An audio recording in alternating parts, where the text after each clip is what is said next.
Hey, welcome back to the Group Project Podcast. This is episode number 102. Hey, I'm all alone today, but I'm going to talk about 10 secrets to superintendent interviews.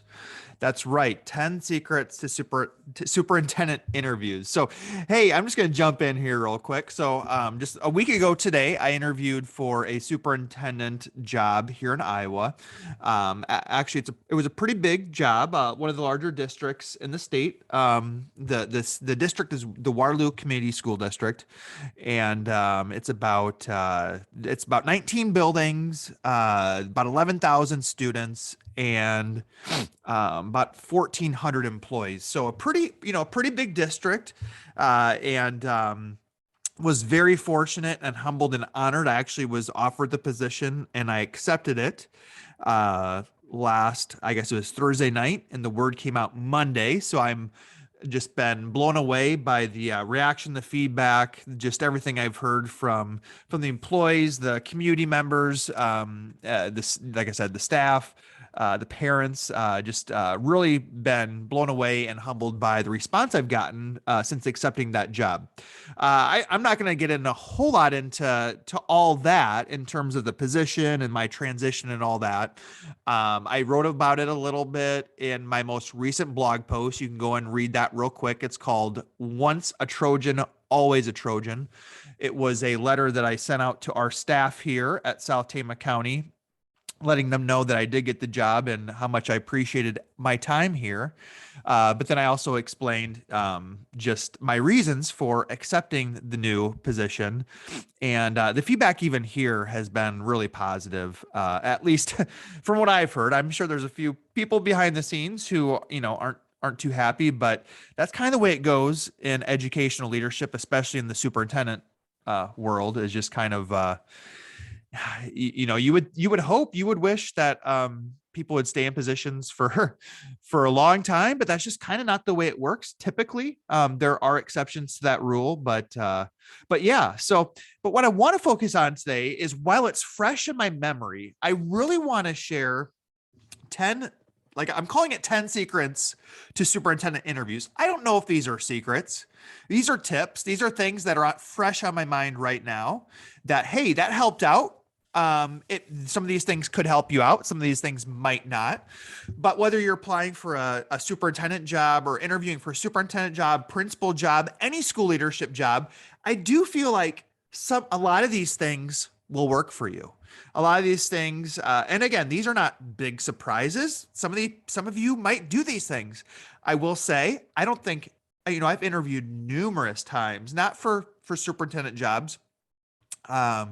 I've actually only been in two finalist interviews for superintendent jobs, and I've gotten both. So I guess I've had a 2 for 2 is pretty good.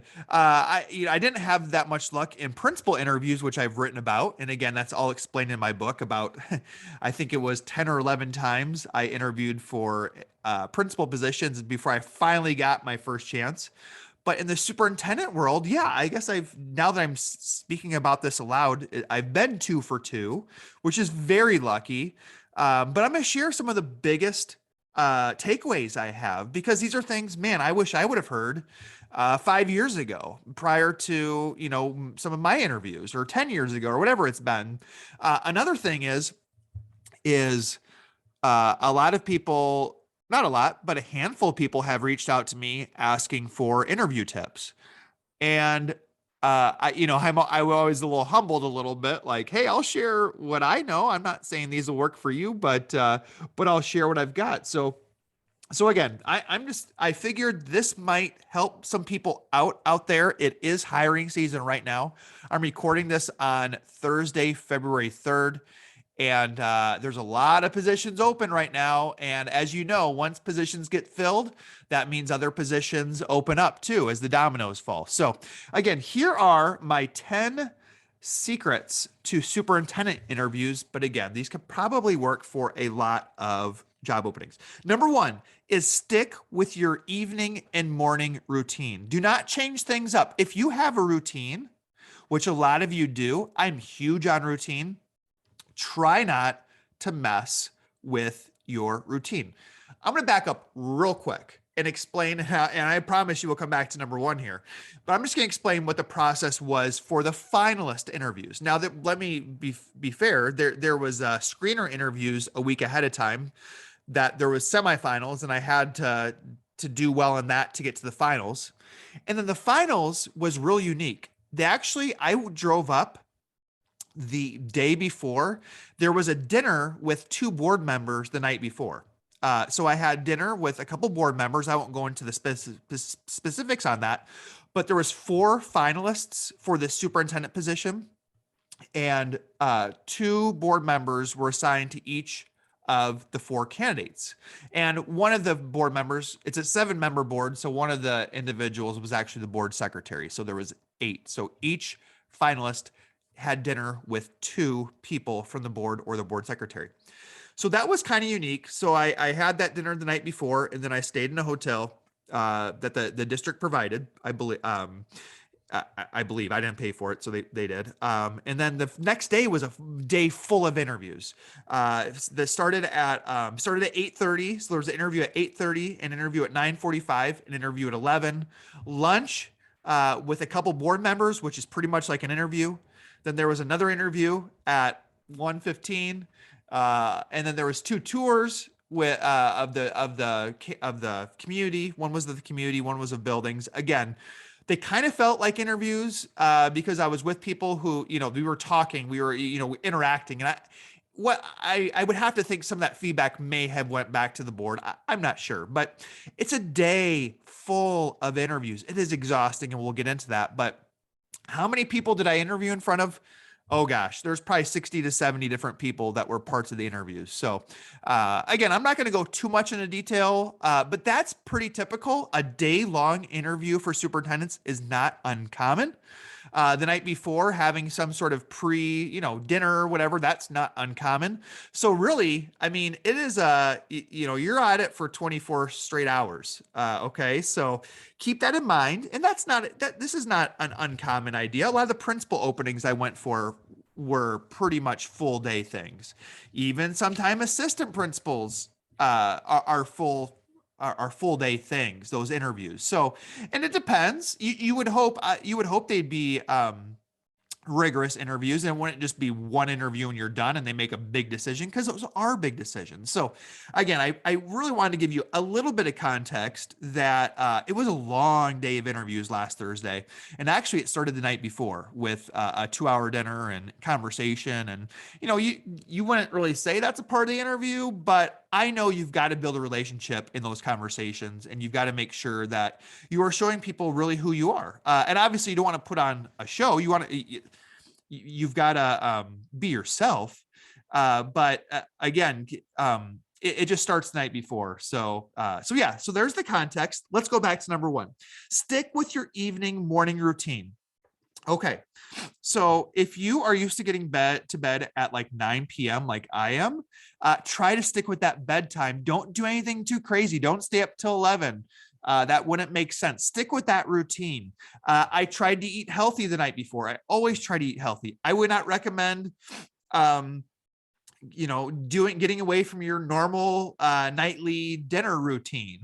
Even though I went out to dinner with a couple folks, I still tried to eat healthy. I very easily could have gorged and just went crazy on some food because it was a really good restaurant and it smelled so good. But I could have came home and crushed some dessert at the hotel room, which I've been known to do at times, but I did not do that. So again, stick with the routine. So at night, if you get to bed at 9, get to bed at 9. If you eat a healthy dinner, eat a healthy dinner. In the mornings, if you normally get a workout in, get a workout in. I woke up the same time like I normally do, which was like 4:45. I got a workout. I did a little bit of reading, a little bit of writing, which I normally do. I went and got a workout in. Now I say I wouldn't go super hard on the workout because I wanted to save a little bit of energy because I knew that the interviews would be difficult, but I still got that workout in, and I sweat a little bit. Just again, that routine. When I was done, I made sure to have a healthy breakfast. I went down and found healthy food, which can be difficult at a hotel. But actually, I brought some healthy stuff with me just because I wasn't sure what the hotel would have. And sure enough, they only had a bag breakfast and they didn't have kind of what I was looking for. So I was able to eat some of the healthier stuff that I brought. So number one is just stick with that routine. No matter how much it feels like you might want to get away from it, stick with the routine. Number two is energy. You've got to know number two secret, you've got to have energy. I'm telling you, they are draining, absolutely physically draining. And I can't think it's just me.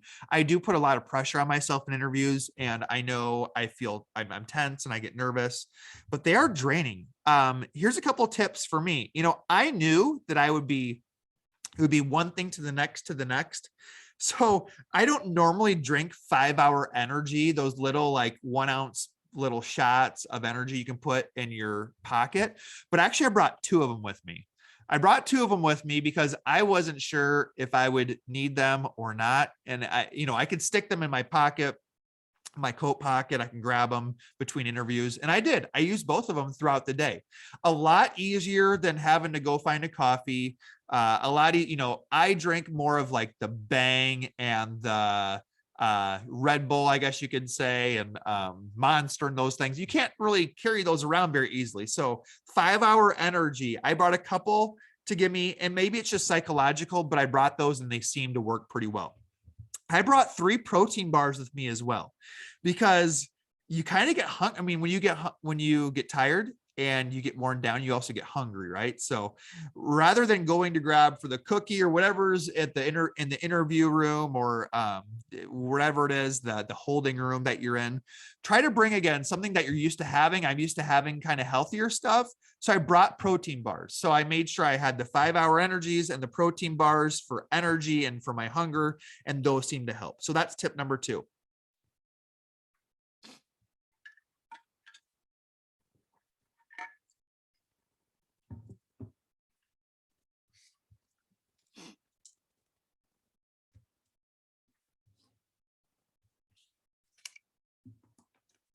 Okay, tip number 3, secret number 3 is also about energy, but it's the energy you bring into the interviews.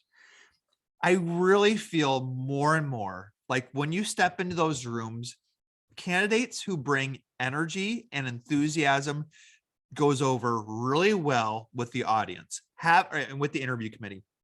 Having been on interview committees and having been in plenty of interviews myself, I really feel like just do not be afraid to really be almost not over the top is a strong word, but really try your best to each interaction and each interview really bring that energy. In the past, I used to think maybe I was a little over the top. I used to think maybe I need to tone it down, because you guys can probably sense through my through the microphone here, or if you've met me before, I try to be positive, energetic, optimistic all the time. And at times I thought, well, maybe that's not what they want. Maybe I need to tone that down.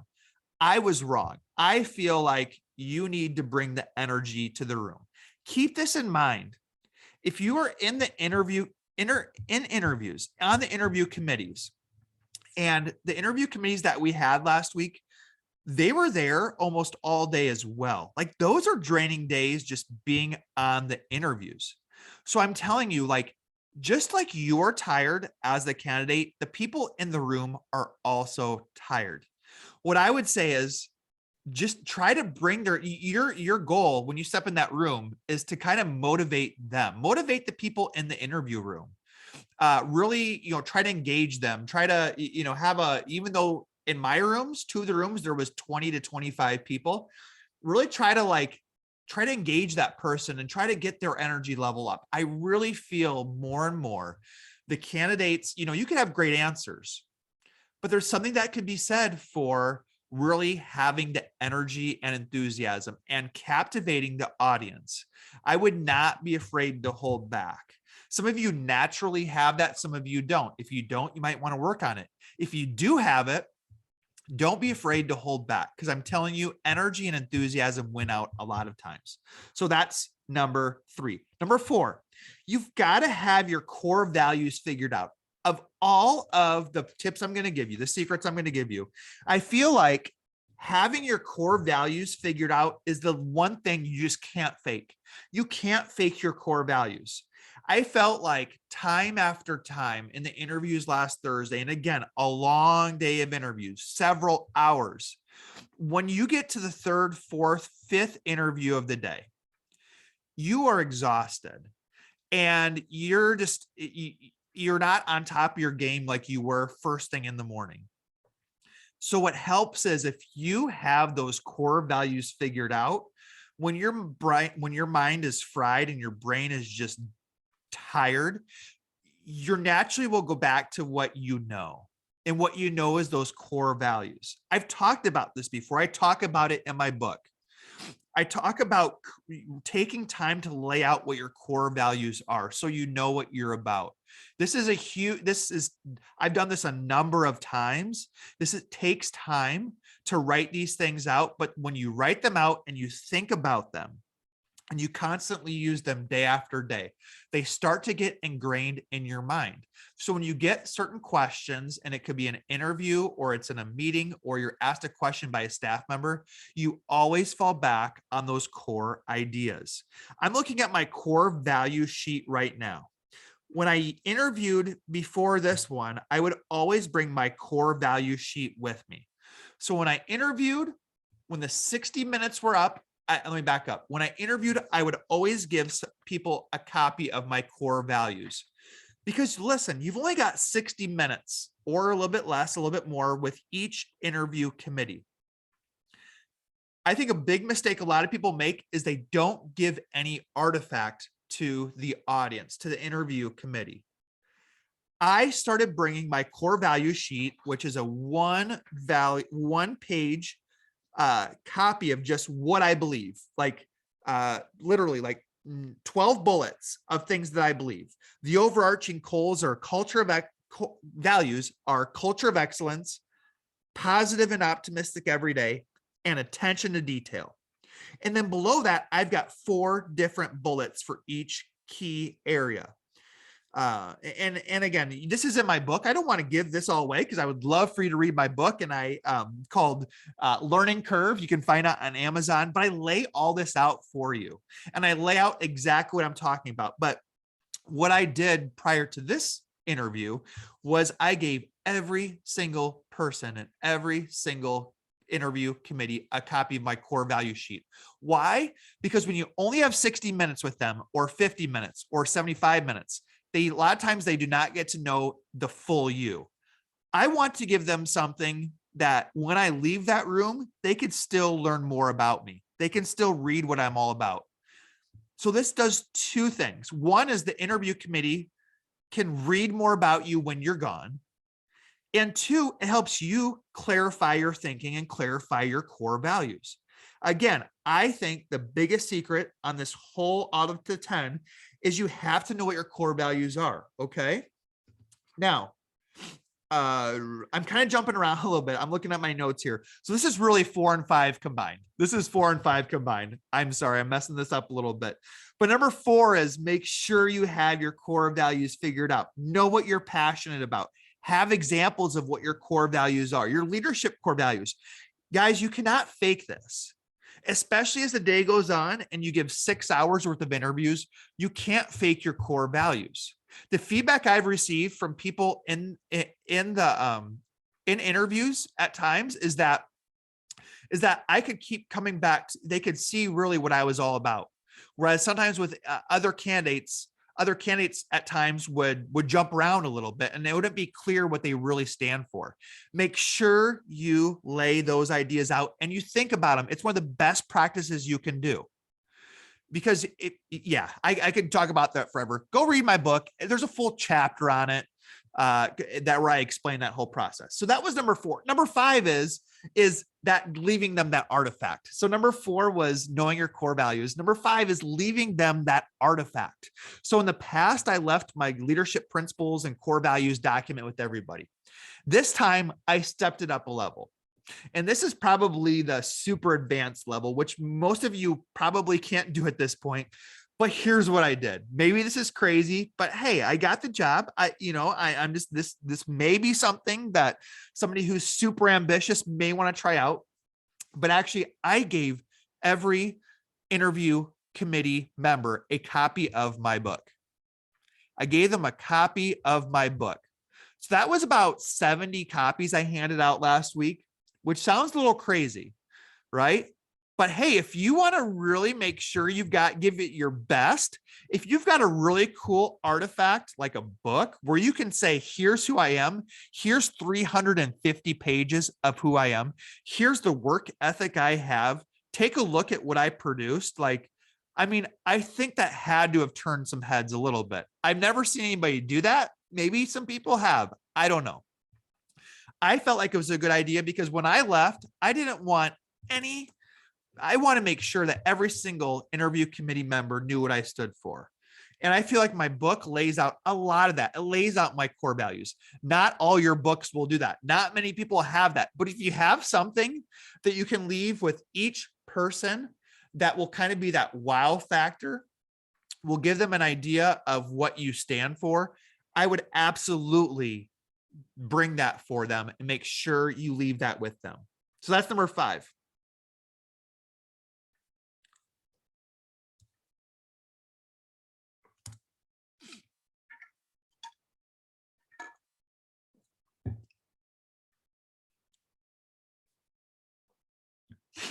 Okay, here's number 6. Research is good. Research is good. But I'm going to alter this just a little bit to a point. Research is good to a point. Obviously, you need to know what's going on in your district. They will, it is one of the biggest must do's. You've got to make sure you research your district or your school, whatever the position is, and be knowledgeable on the initiatives, the staff, the community, the demographics, the assessment scores. Like, you should know those things. The budget, how does the budget look? So make sure you know those things. Absolutely. But there is a point where I think in the past I've done too much. Maybe I'm in the extreme here, but I would spend hours and hours researching a district. And I almost got to a point where I overthought it, where I had too much information. So this time I did some research, but I also just kind of like, you know what, if I don't know everything going in, it's okay. Because I feel like in the past, I've just overthought it a little bit too much. For example, the night before, when I got back from dinner, what went through my mind at 8 o'clock was, should I research more on the district or should I just relax and go to bed? In the past, I think I would have stayed up a little bit later and researched more about the district. However, this time I just wanted to relax and try to go to bed.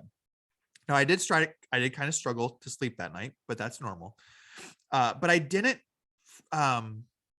stress myself out. The next morning, I woke up in the morning and again, should I research a little bit more about the district? And I decided not to, just keep my mind fresh. And sure enough, I feel like it helped. So research to a point, absolutely. But there is a point where you can maybe overthink and overanalyze, and that will mess with your head a little bit. One more thing I believe in is when you are in a big time interview and they make the names public, which is very common in school finalists for school leadership positions. They make the finalist names public. In the past, at times I would be very curious about who I was up against, about my opponents. And sometimes that messes. What I've learned is if you read too much and you overthink it, it kind of messes with your head. I would recommend, it's not bad to know who the other finalists are, but I would not recommend reading up too much on them because again, you start to overthink it and you wow, look at all the things they've done. And you overthink those things. In the past, I would dwell on oh my gosh, who am I up against? And kind of just psych myself out. This time, I okay, here's who else is going to be in the finals. I kind of understood where they're coming from. But beyond that, I really didn't read up too much. It was a different approach and I feel like it helped me a little bit. So that's number 6. Research is good to a point. Number 7, every interaction matters. Okay, I'm probably preaching to the choir right now when I say that when you step into that room, the interview, when you step into that building, Every interaction matters. You do not know who will be giving feedback to the committee. And again, I think I'm preaching to the choir right now. I do feel like most people, when they step into that building, will have positive interactions and really be outgoing and introducing themselves, saying hi to whoever it is. For example, last Thursday, was school was in session. The building we were in was actually their one of their high school. I guess you could say it's their career center. But I'm not saying I would just highly recommend. And again, most of you are doing this already. But every interaction, the second you go into that building, every interaction with students, teachers, associates, support staff, whether they're in the interview room or not, make sure you leave a lasting impression that's positive, because you never know who is going to give feedback or who is looking for what, or who. Again, I think this is something that I do, and I think a lot of people do, but there are some people out there who either because they're so focused on the interview, they kind of zone out and they're just focused on getting to that room. But every interaction with students, staff, whether they're in the interviews or not, matters. Okay. Yeah. So that's number 7. You probably already know that one. Number 8, when you go through a set of different interviews throughout the day, you are more than likely going to hear the same interview question twice. Usually there's a bank of questions that interview committees pull their questions from. And a lot of times those same questions pop up in different rooms. Maybe not every interview room, but in a couple interview rooms. So here's what I would recommend. And I know this happened for me last week. In the very first interview, there was a question that I don't feel like I answered that well. And it might have been about the initiatives, which sounds crazy because like I should have known it, but I just kind of I knew the initiatives in the district. I just didn't answer it very well. So when I got out of that first interview, I just like, man, I really didn't do good on that initiative question. If I'm asked it later today, how would I answer that better?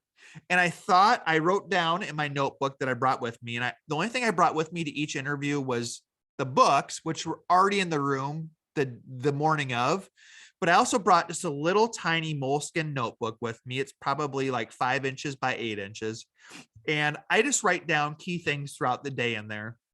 And in that notebook, I wrote down the initiatives question. And I wrote down what the initiatives were because I knew them, which were PLCs, MTSS, diversity and equity, and gosh, what was the fourth? Kind of career pathways. So I made sure the next time, if I was going to be asked that question again, I wanted to nail it. And sure enough, I was asked it by the school board later in the day. And because I'd taken the time to really like reflect on the question I didn't do so well on, I was better prepared to answer it the second time around. And actually, I made a joke about it with the school board. I said, I'm glad you guys asked that question because I was asked earlier this morning the same question. I didn't do a very good job.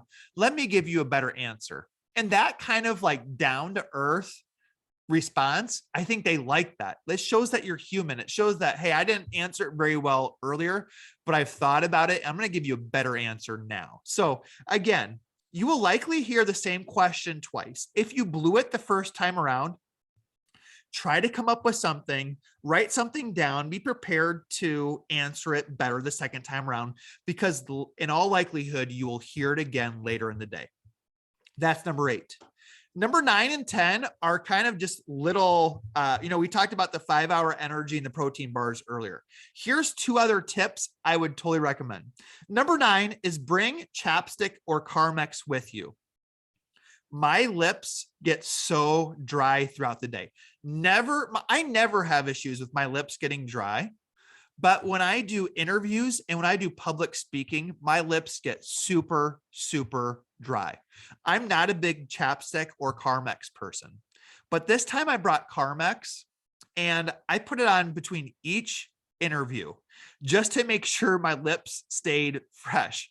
I don't know if people can see when my lips are like getting really dried out and chapped. I'm not sure, but it gets in my head a lot because I'm not used to it. So guys and ladies who are listening, I would recommend bringing chapstick or Carmex with you to make and putting it on throughout the day to make sure your lips stay dry. Also, I didn't write this down. Make sure you're drinking plenty of water because your mouth will get so dried out throughout the day. And the worst is just having cotton mouth. I don't know what you call it exactly, but make sure you're drinking plenty of water. But the number 9 was the chapstick and the Carmex.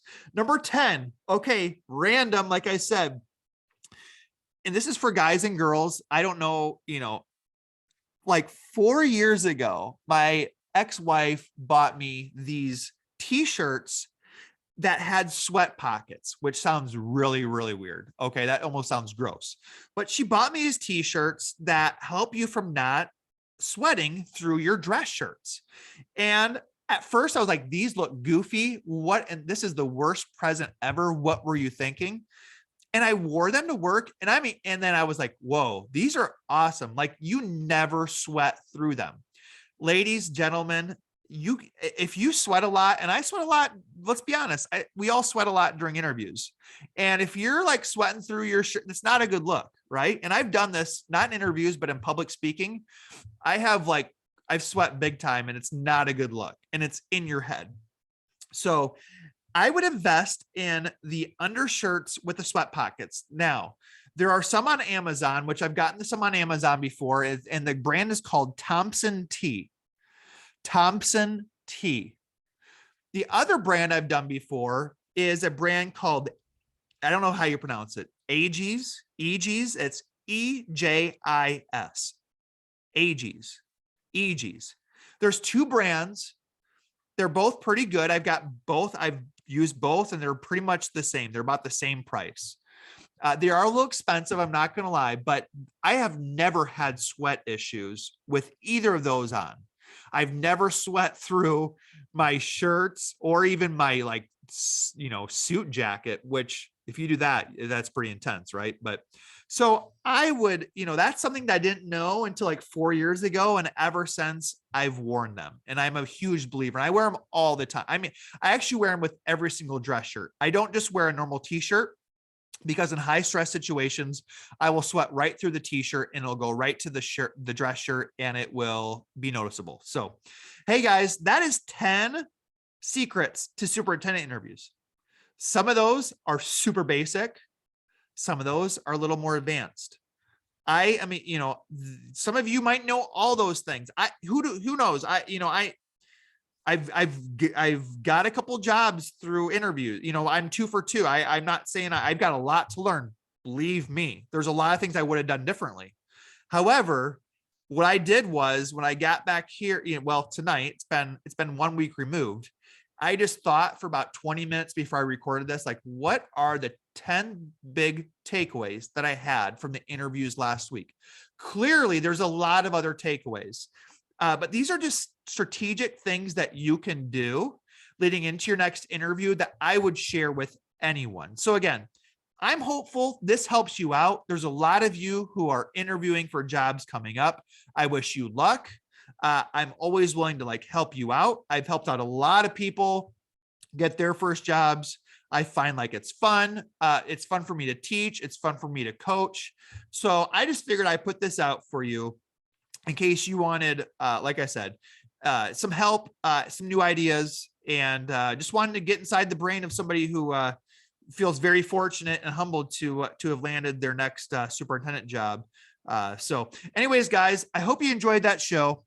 Again, that was episode number 102, 10 secrets to superintendent interviews. If you liked this content, hey, here's a few things you could do. 1, I would love if you buy my book. You can buy my book on Amazon. You can buy it on my website. You can reach out to me via social media and pay me through Venmo or PayPal. I will get you taken care of. Check out my blog, subscribe to my newsletter. You'll get 1 or 2 emails a week with some helpful information, and leave a review. Leave a review on Apple Podcasts. Leave a review on my book. I love pumping out this information. I do it pretty much free of charge for all of you. The least you can do for me is to return some of that favor and to either subscribe or to leave a review or to purchase the book. So hey guys, I will let you go. I hope that helped.